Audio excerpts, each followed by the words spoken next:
the picture somewhere in my hand. Okay, we're done. Okay, thank you. Yeah, sorry, it's running behind. I like to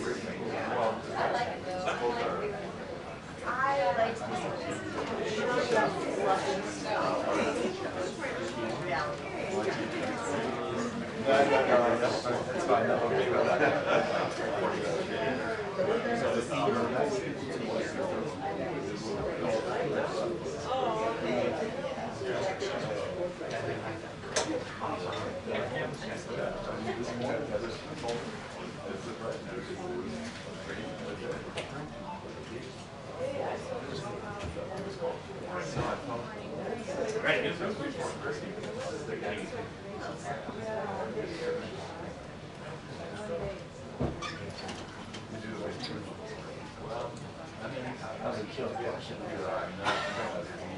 And a nice following more though. I know kind of city you're very popular. Oh, you asked for it. There was a question people wanted. Wait, what? Two girlfriends? I'm sorry, two girlfriends in the FPV team. That's your representing. Well, I tried to It's always good when there's a lineup. My Well, first question was like, the president has no but he's like very vigorous. I was gonna ask about sanctions and like, no, like that got asked. And then I said, you brought up at the beginning, you congratulated the Chiefs and all the Swifties out there. So, Oh, did you have? which then she said like, we'll follow protocol or something, you know, and then so then Andy followed up and she was like, is protocol that allowed them to use that stuff? Clear like journal back, so. Yeah. Yeah.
Just working around. I'm just glad my schedule has been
Oh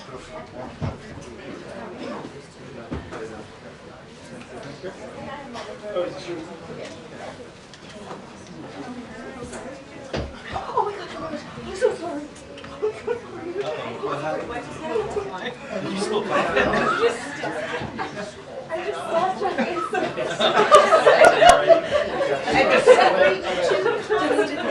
I'm gonna be just fine. I had a pen in my hand. I'm so I'm fine, yes. A little bit of ink stain. Yes, I'm gonna make it. I'm gonna make it. I'm gonna watch out for something.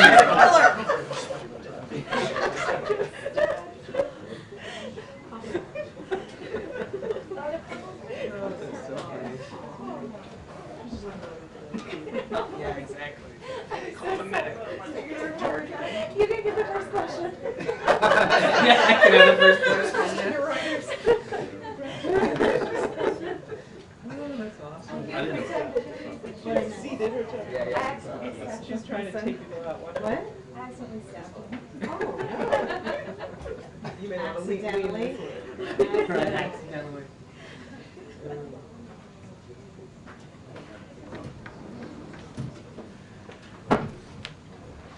All right. Well, good morning. Good morning, everybody.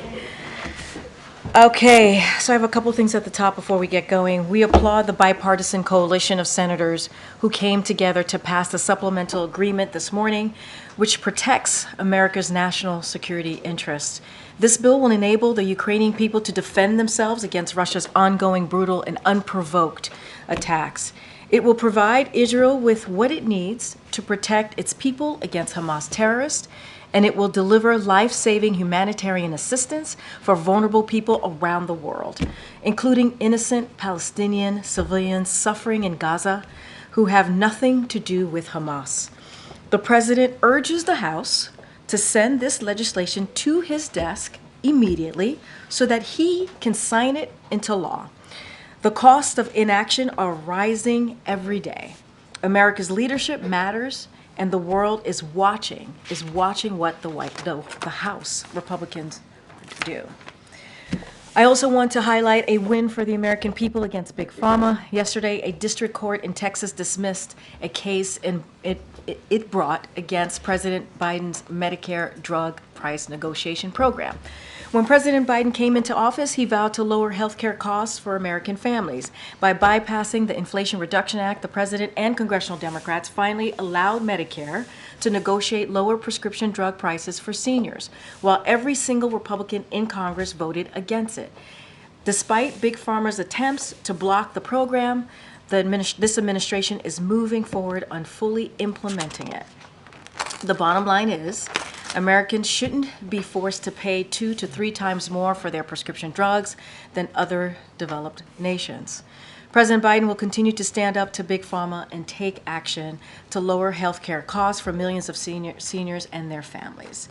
Today, our thoughts are with the families of the 3 students who were tragically killed 1 year ago at Michigan State University, the 5 students who were injured as a result of this horrific gun violence, and the countless others traumatized by that day.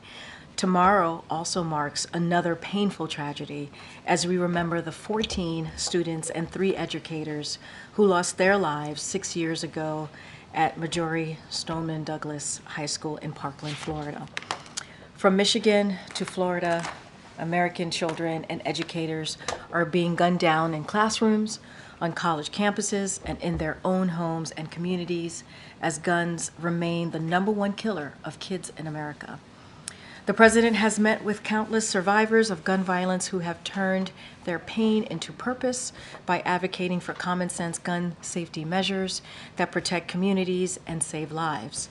In Michigan, young leaders demanded action from their legislators, ultimately leading to the most significant package of gun safety reforms to ever pass in the state. In Parkland, students successfully organized and saw Florida pass a major gun safety package that included a red flag law and raised the age of purchase firearms. Young people across the nation march for their lives, and thanks to their collective efforts, President Biden was able to sign into law the most significant gun safety law in nearly 30 years with the Bipartisan Safer Communities Act. The president continues to stand with millions of young Americans who are calling on Congress to do more, As the president often says, nothing is beyond our capacity when we act together, and that includes ending the epidemic of gun violence once and for all. So with that, my colleague, Admiral John Kirby, is here to give an update on what's happening in the Middle East. Admiral? Just an administrative note this afternoon. President's. Good morning. Yeah, good morning to you. But this afternoon, the President's Interagency Task Force to monitor and combat trafficking in persons will meet at the White House for the third time now since the administration took office to reaffirm our commitment to combat human trafficking. Now, this task force is a cabinet-level activity created by the Trafficking Victims Protection Act of 2000 that coordinates the federal government's anti-trafficking efforts, and that includes implementing our National Action Plan to combat human trafficking, which we released back in December of 2021. Secretary of State Blinken, Homeland Security Advisor Liz Sherwood-Randall, Domestic Policy Advisor Neera Tanden will all chair this meeting and host it. They'll give remarks and they'll have an opportunity to hear from leaders across the interagency and cabinet-level agencies about their accomplishments in trying to help us combat human trafficking, as well as the challenges that they're facing and the things that we got to do better to address this problem. So that's it. Yes, ma'am. Can I get an update from the administration's perspective on how the talks in Cairo are going today? Or is the White House seeing any substantive progress in those discussions? I believe one Egyptian official said we could see a potential final draft of what a hostage deal could look like after today. So what's the perspective? What's your perspective? Yeah, we're glad that these discussions are ongoing, and as I've said before, they've been constructive and they've been moving in the right direction. But I don't have a specific update for you today, and I wouldn't want to get ahead of discussions as they're occurring as you and I speak right now. So very much reflective of the effort that the president has put into this. The whole national security team is devoted to this. We want to get those hostages home as soon as possible, and that work is going on. And a quick follow-up. I know you were asked yesterday, but since Secretary Austin remains, his health issues are ongoing, has the president spoken with the secretary in the last couple of days? He has not spoken to him that I'm aware of. I'm not aware of a call yet. He respects that the secretary's, still hospitalized, still being seen to by doctors for this bladder condition, and I think he wants to respect that process. Thanks very much. John, do you have any indication that the Israelis are holding off on the Rafah offensive because of the strong words that President Biden has had about this issue? I don't know that we have any indication that of their timing one way or the other, Jeff, and that would be something for them to speak to. But as you heard the president say, we don't believe that it's advisable to move forward with a major operation in Rafah unless or until there has been proper accounting for all the civilians that are there. And the king yesterday had some pretty strong words about the deaths of Palestinians. What was President Biden's sense of that meeting, and does that impact his own advocacy with the Prime Minister of Israel as well? The president, too, had some pretty strong words about civilian deaths and how there's been too many. Certainly the conduct of the operations was of discussion yesterday. I won't go into more detail than that, but you can expect, of course, they talked about the conduct of the operations. And as for what effect that conversation yesterday will have, or the president's own thinking on the conduct of the operations, which again he's been very candid about on Prime Minister Netanyahu's decision making, I couldn't say. I would just leave you with this: we have consistently conveyed our concerns to our Israeli counterparts, including the Prime Minister, about moving forward in Rafah in a major way without due consideration of civilians. And we have consistently conveyed privately and publicly, but privately too, our concerns about the need to continue to look for ways to reduce civilian casualties. As the President said yesterday, there's been too many. Thanks. John, the President said that there should be a credible and executable plan in place to safeguard civilians in Rafah before Israel were to launch any kind of ground invasion. What would in the White House view, what would a credible plan look like? How would you ever realistically move 1.4 million people out of the way? I think what first of all, you know, they'd be the ones that have to come up with this plan. I think what we want to see in any kind of a plan to make it credible would be to account for, as I think MJ was asking me yesterday, to account for the now more than a million people, some estimates up to 1.5 million, that are seeking refuge in Rafah. It's a small geographical space, the Gaza Strip, period. It's really small down there around Rafah, and you got 1 million to 1.5 million people that are seeking safety. And so any credible plan that could be executable would have to take into account their physical movement, safe movement, as well as proper subsistence for them. You know, food, water, medicine, access to health care, and you know, be able to stay together as family units. So all of that would have to be factored in. Does the White House believe there is any possible plan out there that would be executable given the infrastructure situation within Gaza right now? Again, we haven't seen what the Israelis are thinking or what exactly they're putting pen to paper on. Prime Minister Netanyahu said that he had tasked his army, the IDF, to do exactly that. So we'll see what they come up with. On this funding fight, obviously you're urging Congress to act. You all have been fairly optimistic, but realistically, I mean, Speaker Johnson doesn't seem to have any interest in bringing up this bill to fund Ukraine and Israel. So what is Plan B? Is there a Plan B if Congress doesn't get this done? I won't get into hypotheticals. I think the president was very clear in his statement. It's really important that the House now take this up and get it to his desk. As Karine said, if it gets to his desk, he'll sign it. It's critical. This, as we've said before, we said it when we submitted the supplemental back in October. There is no magical pot of money from which to draw to try to support these allies and these partners, and to try to support, oh, by the way, significant humanitarian assistance needs, not just in Gaza, but elsewhere around the world. Congress needs to act. They need to be the ones to move forward. But are you seeing any cause for optimism that Congress is actually going to do anything? Because so far it certainly doesn't seem like the Speaker is moving in that direction. I think today's a pretty optimistic sign that it got through the Senate. That's not an insignificant milestone. And again, we're grateful for the bipartisan leadership in the Senate. Now it's time for the House to act the same way. And can you say broadly, I mean, if this doesn't get done, this lack of funding, you know, not to mention Trump's recent comments about NATO, what message broadly is this sending our allies and the world about our ability to follow through on our commitments? I mean, can we be trusted? It sends messages.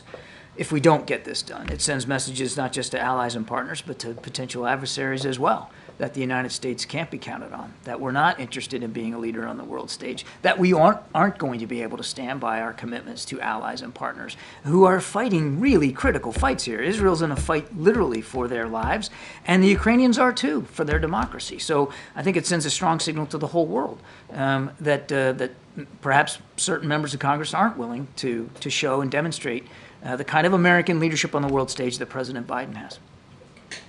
Jake Sullivan yesterday met virtually with the families of the 6 American hostages who are in Gaza.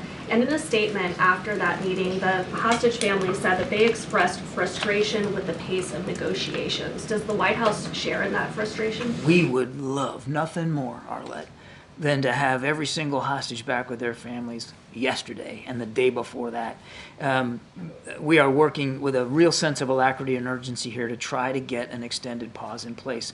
But it's been difficult. I can't blame, nobody can blame these families for being frustrated and for being anxious and being fearful. Of course they are. Anybody would. Any of you would. And I think one of the things that Jake conveyed to them was how seriously we're taking the task and how hard we are working at it. And as I said earlier, we believe that the discussions have been constructive and that in general things seem to be moving in the right direction, but you know, nothing is done until it's all done. Is something standing in the way from things moving faster? I won't get into the bits about negotiations and what the points are that are still being horse traded, but there are in fact active discussions going on about certain modalities that would have to take place to make this work. And again, I think the less said about that publicly, the better.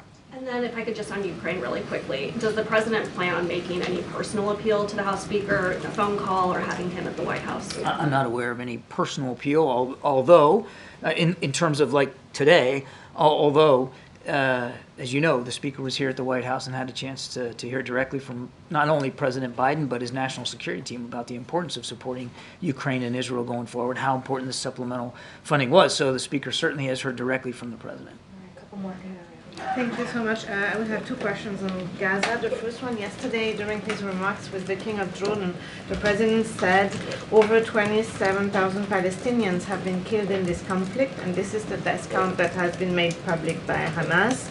So do you confirm that this death toll is accurate and can be seen as the official death toll in Gaza? Have you been able to verify this figure? The President was referring to publicly available data about the total number of casualties, and as he said, too many of that total number, unfortunately, are innocent civilians. He was referring to publicly available data. And my next question is, when the administration asked Israel to come up with a credible plan to protect civilians before it launches a major offensive in Rafah, does that mean that until now you think that Israel has been operating with a credible plan to protect civilians in northern Gaza, for example? Again, we're not, it's hard to, I don't want to get into armchair quarterbacking past operations here. That said, as you saw when they operated in North Gaza, and then as they started to operate more in Khan Yunis, they did take steps to allow safe passage for civilians. They dropped leaflets telling them where to go and how to get there. They relied less on air power. So there were efforts. That does not mean, and it does not excuse any single civilian casualty. They're all tragedies. We don't want to see any.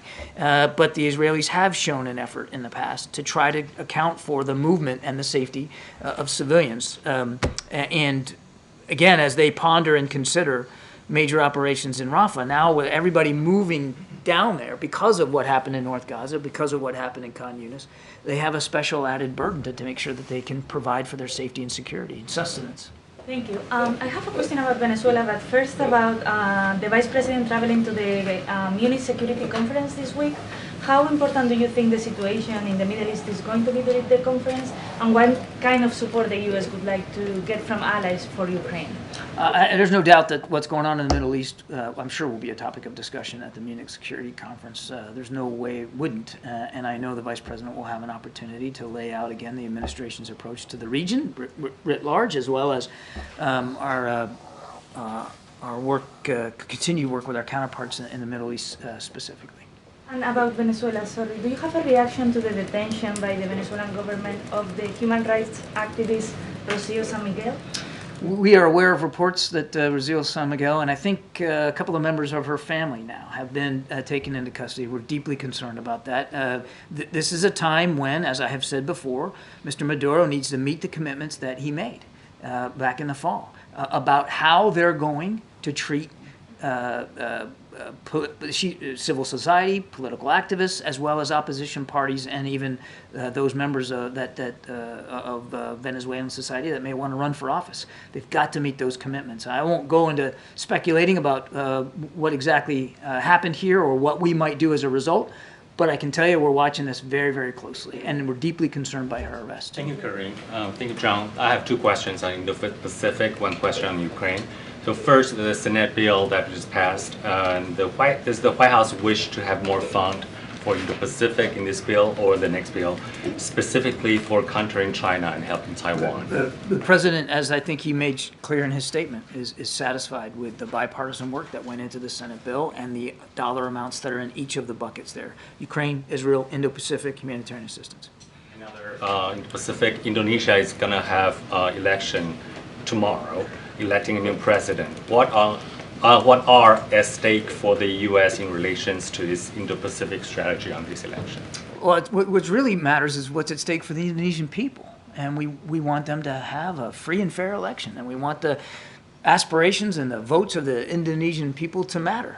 It's a vibrant democracy. And so we look forward to seeing them be able to go to the polls and make their choices and make their voices known. We, as you know, we deepened our strategic partnership with Indonesia now. We're looking forward to continuing to find ways to improve that bilateral relationship. One last question. The U.S. have enough money right now to keep training Ukraine pilots on the F-16 for now, according to the National Guard chief. So when will this training wrapped up, and what's the status of sending those planes to Ukraine? You'd have to talk to the Department of Defense on that. I don't have that information. Thank you, Karine and John. I have two questions, and Russia and North Korea. The Russian's foreign ministry stated that North Korean Kim Jong-un's military threats were not rhetoric, and there are direct risk signal of conflict on the Korean Peninsula, and should be taken seriously. How can you explain the intent of that statement? I'm sorry, I did not get what you meant. The foreign minister said what? Russian? This is Lavrov said? Yeah, the foreign ministry said that North Korean Kim Jong-un military threats were not rhetoric, and that is that risk of signal of that conflict on the Korean Peninsula. Well, look, we take the continued efforts by Kim Jong-un to advance and develop sophisticated weapon systems and capabilities very, very seriously. We have to. And we also take our alliance with the Republic of Korea very, very seriously, which is why, as I've said many times, the President has added resources, added capabilities, really invested more in deepening our bilateral relationship with South Korea and our trilateral relationship with South Korea and Japan. Russia also has lifted some of North Korean frozen funds and also allowed the North Korea's finance bank account to be opened in Russia. So at this point, can this be seen as a compensation for the trade, arms trade between Russia and North Korea? I can't confirm those reports that they've actually made those financial transactions, and certainly wouldn't be able to speculate about what motivated them. But obviously, we're deeply concerned about the continuing burgeoning defense relationship between North Korea and Russia. Thank you, Karine. Admiral, you've been asking Israel to avoid killing Palestinian civilians from this podium many times. So I'm going to share the statistics with you. On day one, there's 198 people were killed. On day 128, 117. So on average, it's 100. So either Israel not listening to you, or they believe there are no consequences. So which one is it, or is it both? You have to, look, I'm not going to speak for Israeli military operations. Nadia, you know that. I'm not asking you to speak for the Israeli military. I'm asking for you, because you defending the point of view always that no civilian should be killed. So the number has never been reduced. It stayed steady all the time. So I'm asking you, as the president, whether is the White House is message to Netanyahu, who defies every democratic president, whether it's Clinton, Obama, or Biden, and you know that this is a fact. Do you think that they're not listening to you, or they believe they can get away with it? So what pressure are you putting on them? That's my question to you. As the president said yesterday, too many of the many thousands of people killed in the Gaza conflict have been innocent civilians. Too many. And we have been very, very clear about our concerns with our Israeli counterparts about that. And I can't verify the specific numbers that you're giving me, but I'm not here to refute them. Too many is too many. And that's why we're going to keep working with our Israeli counterparts to do everything we can to get them to reduce the number of civilian casualties. And they have been receptive. I understand that there's still civilian casualties, and that's unacceptable. But they have been receptive to our messaging. They have been receptive to our ideas and our perspectives in the past, and we're going to keep doing everything we can to get those numbers down. John, yesterday you said that we need to accept the possibility that some of the hostages being held by Hamas may no longer be alive. Does the U.S. believe that all of the remaining American hostages are still alive? We don't have any information to the contrary. And one more if I may. Of course, any operation in Rafah would be Israel's decision, and they're the ones who need to come up with who need to present a credible plan. But has the U.S., has the president, have any senior U.S. officials offered their thoughts or consultations on what can be done to help Palestinian civilians in Rafah?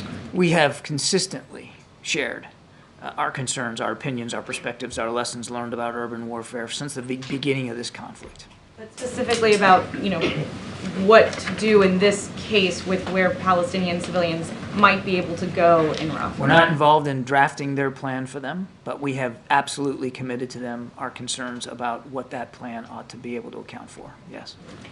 John, when it comes to this credible plan to protect civilians, what happens if Israel does not provide this plan and moves into Rafah anyway? I'm not going to get into a hypothetical, Gabe. We've been clear about what our concerns are and what we want to see. Prime Minister Netanyahu said publicly that he's tasked the IDF to come up with such a plan. Let's see what they come up with. But does the U.S. have enough leverage now if Israel were to ignore it?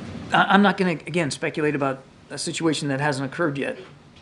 We've been very clear about our concerns, and we're going to wait and see what the IDF comes up with. And finally, by when would the U.S. like to see this plan?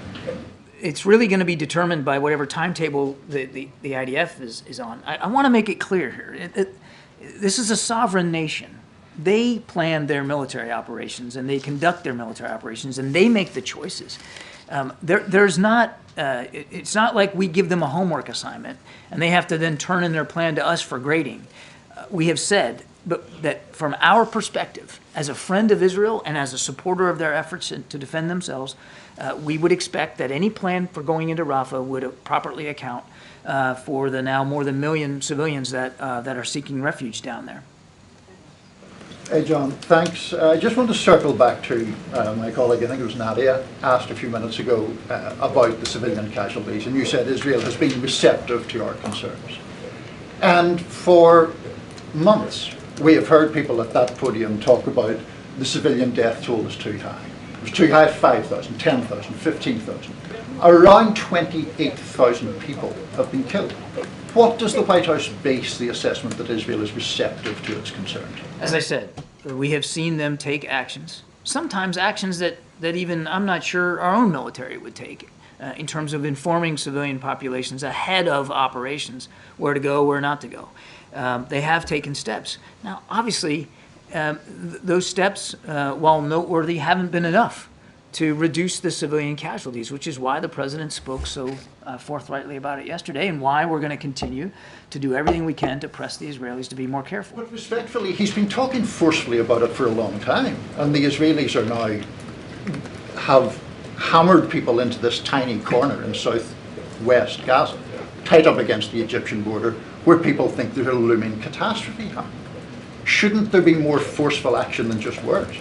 We are working very, very closely with our Israeli counterparts. We've made clear our concerns that we would not support a Rafah operation that did not properly account for the more than 1 million refugees that are down in Rafah. We've been very, very clear and consistent about that. Merci, Karine.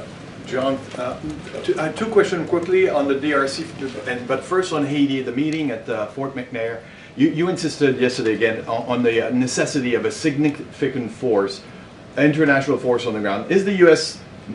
more ready now to get involved in such a force? What we're really focused on is working with Kenya, who has agreed to explore leadership of that force on the ground. So, that's part of the discussions that are going on at Fort McNair again today. I would not expect a U.S. force presence on the ground. And on the DRC, John, we're seeing in Kinshasa demonstrations, anti-Western demonstrations, like we saw in Niger, in Burkina Faso, in Mali. How worried is the U.S. that the situation can? Yeah, we're monitoring it closely as best we can. I don't have anything specific to relay today, but I can tell you that we're obviously in close touch with our colleagues at the State Department and, of course, our embassy personnel down there in Africa. Awesome. Thanks, John. Appreciate it. Thank you. Thanks, Admiral. Okay. All right, so maybe tomorrow we'll start at 9:30. On that note, a quick housekeeping question. Is there a particular reason for should we expect to see this later? Well, obviously, I want to be careful with that. I always am. There's always a possibility to hear from the president. I don't have anything to share about anything to add on his schedule that's public-facing. It's starting early, honestly, because of my schedule, and I appreciate you all being here at 10:15. I also have a busy schedule, just like all of you. But no, I don't have anything to share at this time. And I wanted to drill down a little bit on Speaker Johnson's resistance to bringing up the Senate bill. So what is the White House strategy to get that Senate bill through the Senate, aside from your public comments and public pressure on Speaker Johnson? I mean, look, a couple of things I do want to lay out. I love to do this, as you know. Washington Post, Speaker Johnson said the package's failure to address U.S. border security makes it a non-starter.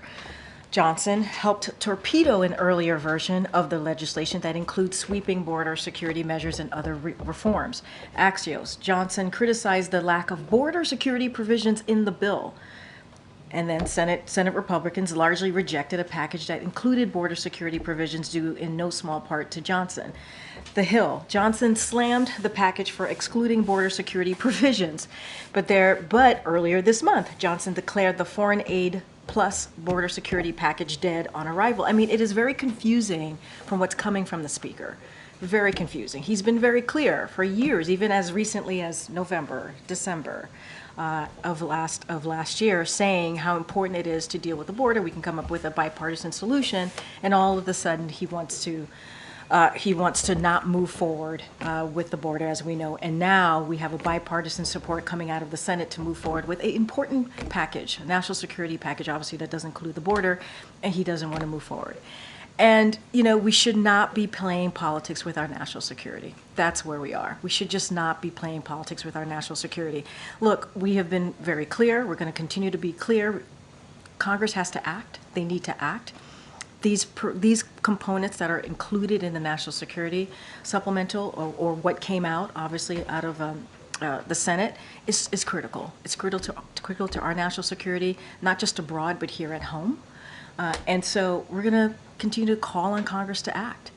And politics should not be part of this. It should not be part of our national security efforts here. So there is no strategy aside from the public pressure. I mean, are you encouraging Democrats to do a discharge petition or any other sort of? Look, it is up to Democrats in Congress to figure out how they're going to move forward in their procedure, right, to get this done. And also, remember, this is a bipartisan support, certainly out of the Senate. And you've always heard us say there is bipartisan support for these important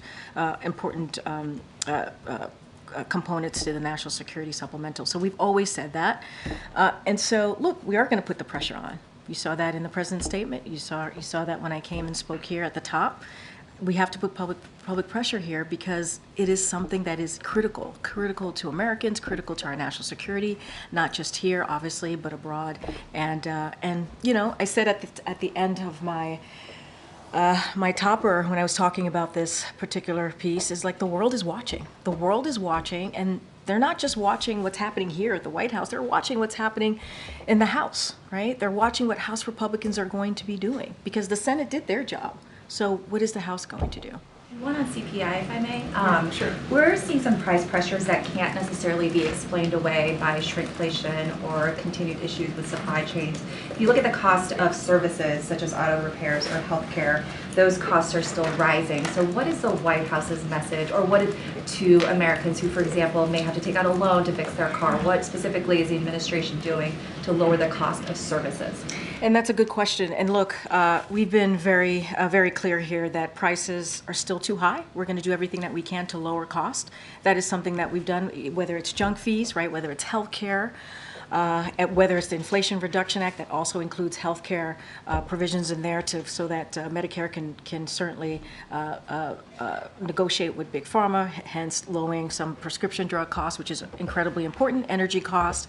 All of these things are important to the American people, so we're going to continue to do that. We've because of the president's action, he's able to lower cost at the pump, and so that's mattered as well to Americans across the country. So we're going to continue to do the work. Obviously, we understand there's more work to be done, but this is an economy that is in a much different place than it was a year ago, a much different place, obviously, than it was 3 years ago. When you see eggs and milk and products like that at the grocery store going down, they're lower than they were a year ago. That's important. And so when you see 14.8 million jobs being created in this administration, that's important. When you see unemployment under 4%, that's important. But obviously, we're going to continue to do the work to make sure that we do everything that we can to lower cost. And that is a number one priority for this president. When he talks about his economy or his economic policy, economic plan, that's what you see. Committee chairs have sent a letter to the Attorney General asking for the release of the transcripts and recordings related to HER's investigation. Given your insistence that the special counsel's characterizations of the president's demeanor were inaccurate, are you eager for this material to be made public? Do you support their release? Well, look, and I just want to be really clear, it's not just us. There was also a bipartisan voices and illegal experts who have said it was flatly wrong, right? It was gratuitous. It was inappropriate how that was characterized in the special counsel's report. I will add that this was a 15-month investigation that interviewed 150 witnesses, examined 7 million records, and cost $3.5 million of the taxpayer money. 3.5 million taxpayer dollars. They explored every theory and found that there was no case to be made.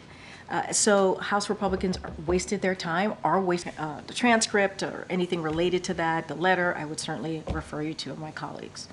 So you won't say, given that you think the report is flatly wrong and gratuitous, you can't say if you want the material to be made public, if the American people No, should what see I can this? say, they're discussing it, they're looking at it, there's a process that's involved, and so the White House counsel obviously has taken these questions from all of you, and so they're looking into it. I just don't have anything further to say about that. Yeah. Thanks, Karine. Is the president a fan of The Daily Show? Oh, I'm not expecting that. I would have to ask him. Did he watch Jon Stewart last night? Sounds like you did, Jeff. Was it good?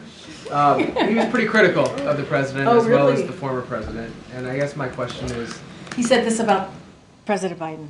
he was critical of both. Okay, got. Oh, you said as well as the former. I gotcha. Yeah. Gotcha. And so my kind of follow-up to that Yeah. more jokey question is, Yeah. does the White House feel like it made the right decision putting President Biden out on Thursday night to have the press conference that he did? And related to that, do you feel like the White House's response pushing back against the HER report was as quick and as robust as you would have liked it to have been? I'm assuming this is responding to John or The Daily Show. Partly, and other critics okay, as well. okay. So look, I think, and we believe the president went out on Thursday on the day that the report came out. It was important. We believe it was important for the American people to hear directly from this president and to lay out in a very forceful way what we thought about the special counsel report, what he thought about the special counsel report. And not only that, he took your questions. He stood there and took questions from all of you. I think that's important. It's important. He believed that's important to do. And then the next day, by the request of the White House Correspondents Association, which we obviously have a good relationship with and respect, we were asked to bring Ian Sams to the podium from obviously the spokesperson from the White House counsel, and he did, and stood here for 45 minutes approximately and took questions. And so I think we are going to do everything that we can, especially as it related to the special counsel report, which we believe, and let's not forget, it said there is no there, right? It said that the case is closed. So let's, that's what they said. There's nothing to prosecute, so we want to be really clear there. But the president's going to stand and defend himself. The characterization, the way that report was characterized, was not just me saying this. Legal experts on both sides said it was flatly wrong, and it was gratuitous, and it was inappropriate. And so the president's going to defend himself and to the American people and make that very, very clear. And so he believes he did the right thing. And, we're going to continue to speak on this very, very loud and clear. But anything specific related to next steps and what happens after last week, certainly the White House counsel's office can answer that more specifically. Go ahead, Jojo. Yeah, thanks. I wanted to circle back to a question that Admiral Kirby was asked about President Biden yesterday, now saying 27,000 Palestinians have died in the war in Gaza. That appeared to be numbers from the Gaza Health Ministry. Last fall, President Biden said he had, quote, no confidence in those figures because of the health ministry's ties to Hamas. Does President Biden and the White House now have confidence in the figures coming from the Gaza Health Ministry? So the Admiral kind of went into this a couple times with some of your colleagues about there's data out there that speaks to the lives lost, innocent lives lost, obviously, in Gaza, the Palestinian lives. And so we have said over and over, one is too many. and we mourn those lives. And we're going to continue to be really clear about that. And not only that, you know, you hear us talk about the humanitarian pause. We want to make sure that happens. We want to make sure that moves forward. That's why you see Secretary Blinken was in the region recently. You hear that from the president. He just spoke to the Prime Minister Netanyahu just a day or so. And those conversations are about, and also obviously meeting with King Abdullah. All these conversations are about what can we do to make sure we do everything that we can, obviously, to get that humanitarian aid into Gaza and also get those hostages home.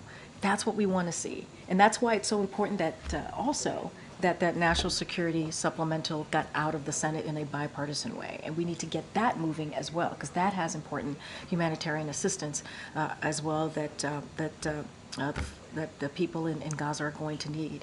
And so, and also people in Israel are going to need as well, the really important humanitarian aid. So, you know, I don't have anything to add to what the Admiral shared with all of you, but we mourn, certainly we mourn the lives lost in Gaza. And obviously we want to make sure that that doesn't happen, that doesn't continue to happen. But it seems like there's been an evolution in terms of how the White House, how the administration is viewing the numbers being reported out of Gaza from the health ministry. I mean, is that fair to say? I mean, here's the thing, we know thousands of lives have been lost. We know that. We know that. And, you know, we're going to speak to that when asked. We're going to say that is not okay. Right? We're going to say that is not okay. Obviously, we're also going to continue to say Israel has a right to defend itself. We're going to also have those conversations with the Israeli government on how to make sure that they make sure that they follow the international humanitarian law and that they protect civilian lives, innocent civilian lives. So those conversations are going to continue to happen. But we know thousands of lives have been lost. The House is expected to have round 2 of their attempt to impeach Alejandro Mayorkas, the Homeland Security Secretary, today. Has the president been in touch with Democratic leadership about their efforts to block it? We know that every vote counts, so it's even checking in to make sure that all Democrats are actually going to So I can tell you, obviously, the Office of Legislative Affairs here, who deals directly with Congress, they're in regular touch with congressional members. I don't have any specific conversation that the president has had on this particular issue. Look, you know, and I've been saying this for the past couple of minutes. It's like the House Republicans need to do serious work that actually matter, work that's actually the American people care about. This is not it. The impeachment of Mayorkas, let's not forget, Mayorkas played a big role in trying to get, when the border security conversation was happening, and there was a deal that came out of the Senate, a bipartisan negotiation deal. Secretary Mayorkas was very much involved in that, and we wanted to see meaningful change, and Republicans got in the way. They got in the way and didn't want to see that happen. Now they want to continue on the shameful process of impeaching him. It's baseless. It is baseless. And so, look, they should drop this. There's a bipartisan, bipartisan agreement that came out for the national security supplemental. They should focus on that instead of doing another political stunt. So we're going to be, we're going to be forceful about that. Look, they need to do their jobs. They need to do their jobs instead of playing political games. And on another topic really quickly, the Washington Post is reporting that the CDC is expected to shift its COVID isolation guidance, saying that you don't have to isolate once you're fever-free for 24 hours and symptoms are mild and improving. Does the White House feel this is long overdue? So look, I saw that reporting. I want to be really careful because CDC is going through their process. They're going to decide the guidelines, so I don't want to get ahead of that. So let's let CDC go through their process. I just don't want to get ahead of them. Thanks. I just wanted to return to what Joey was asking about with the numbers, because the president is not generically saying or broadly estimating thousands of lives have been lost. He's saying a very specific number of 27,000. So if he's not relying on the Gaza Health Ministry numbers that he's previously disparaged, what is he relying on something else to arrive at that figure? So the Admiral spoke to this and he said there's data out there, so we can get back to you on that. He said it, so we'd have to connect with him on that piece. But that's how he responded to one of your colleagues. And so I think the point that we're trying to make is indeed thousands of lives have been taken. Innocent lives, innocent Palestinian lives. and that's a tragedy. But 27,000 is Oh, a lot more than 1,000. no, but I so hear you. No, I hear you. I hear you. And that's, I'm not going to refute what the president said, obviously. And that's too many, right? We say one is too many. The number should be 0. And so what the president wanted to do yesterday is make sure that, he was very clear that lives have been lost. Innocent lives have been lost. And we mourn those lives. And we want to make sure that, that doesn't continue. And so our policy is still the same, but we want to make sure that innocent lives are protected. And that was the point that the president was trying to make. I'll just leave it there. I know that Admiral Kirby spoke to data that's out there, so obviously I would refer you to him. You guys aren't citing other data necessarily. I was assuming that you're just sort of saying public data so that you don't have to admit that he's using these numbers. I hear you, Matt. I'm going to have to refer you to what the Admiral said just moments ago. And then I just wanted to ask for a point of clarification. Earlier you were asked about the transcripts being released as some House Republicans have called for it. And you said that House Republicans are wasting their time, they're not being serious. Were you referring to something else, or are you referring to them calling for the transcripts to be released as not being serious and wasting time? What I'm saying is that there are a bunch of things that matter to the American people that they have just not focused on, right? That's what I'm talking about. As it relates to the transcripts, that's something that obviously the White House counsel is looking at. They said they're looking at it, so I would refer you to them. Okay, Justin. Thanks. Sungman asked you about the possibility of a discharge petition, and I wanted to follow on that and ask if the president has had any conversations with progressive Democrats in the House specifically, because if you were to pursue a discharge petition, it would likely hinge on folks who have expressed real reservations for providing additional military aid to Israel, but who are probably broadly supportive of the I don't have conversations to read out to you on that particular issue or topic. And then on inflation, I know you were asked about it earlier, but there are elements of the report, food, shelter, services, that all kind of accelerated, certainly above estimates. And I'm wondering, you said the economy was in a much different place. Is there any worry that inflation might actually be picking back up and that we could see sort of a So we have concerns, basically. Look, and you've heard Jared say this from this podium, and many others who are part of our economic team, is that we certainly look at trends. That is something that we do here, and not read too much to data from 1 month. That is how we operate here, and others do as well. But we certainly understand that there's more work to be done to lower costs. That is something that we're aware of, and so. Certainly not going to get into forecasting from here. We're going to try and continue to make progress in lowering inflation as we transition to a steady and stable economic growth, which you hear us speak to that very often. And so what I will say is inflation is down 2/3 from its peak. Core inflation is the lowest since May 21st. Prices fell over the last year, as I mentioned before, gas, milk, and eggs, all important products that matter to the American people. And we know that rental inflation has slowed, but it takes a while to show up in CPI. And so, look, that's what we say. We look at the trend, we see how the economy is moving, and we don't focus on a 1 month data. And so I think that's what's important here. But we're also going to continue to do the work to lower costs. Go ahead. Yeah, I've seen reports that a task force has been created to prevent the accidental retention of presidential records. What is their deadline? What is their mission? Does the president think this is going to work, or is there an expectation that people are still going to walk home with records? So look, I'm going to refer you to the specifics of that task force, obviously to the White House counsel's office, but the president believed it was important enough, right, to move forward with the task force. He takes this very seriously. This process of documents takes it very, very seriously, and wants to make sure that we, the next stages, the next steps of this continues to move in a transparent way. So as far as any specifics to it, I would refer you to the White House counsel's office. You don't have a deadline? I don't have a timeline. Yeah, I don't have a timeline for you. Okay. Karine, earlier you mentioned that the president of the White House thought it was a good idea for him to come out last Thursday. Just want to clear it up. Was it the president's idea to come out? It was the president's idea. Yes, he wanted to. It was his idea. And how forceful was he when he came out and he I mean, said look, he wanted to do it that time? I mean, you saw the president out do this, make a statement, take questions from all of you because he wanted to do it. Did anyone advise him against it? I'm not going to get into private conversations that the president has. The president is the president of the United States. If he says he wants to speak directly to the American people, he's going to do that.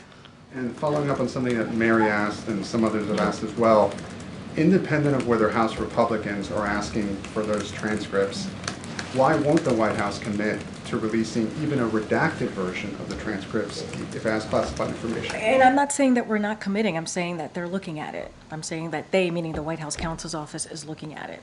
I just don't have anything to share with you at this time.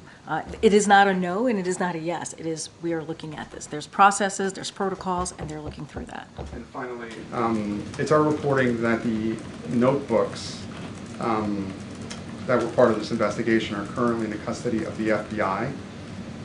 Does the White House or does the President want those notebooks back? I don't have anything for you on that. I don't. Oh, go ahead, Gary. The White House this afternoon is convening the descendants and families of civil rights icons and black historical figures like Booker T. Washington, Frederick Douglass, MLK, Malcolm X, etc. This is also perfectly timed for Black History Month. What does the White House hope to achieve with this convening? This is the first time of such a thing happening. And what will be discussed? Will they be discussing the rollbacks on affirmative action and attacks on DEI, perhaps? So obviously we're honored to have the over 30 descendants convene later today at the White House, as you just stated, to celebrate Black History Month. And as we work to advance the values their ancestors spent their whole lives trying to achieve. So the legacy of these icons and their families can't be understated.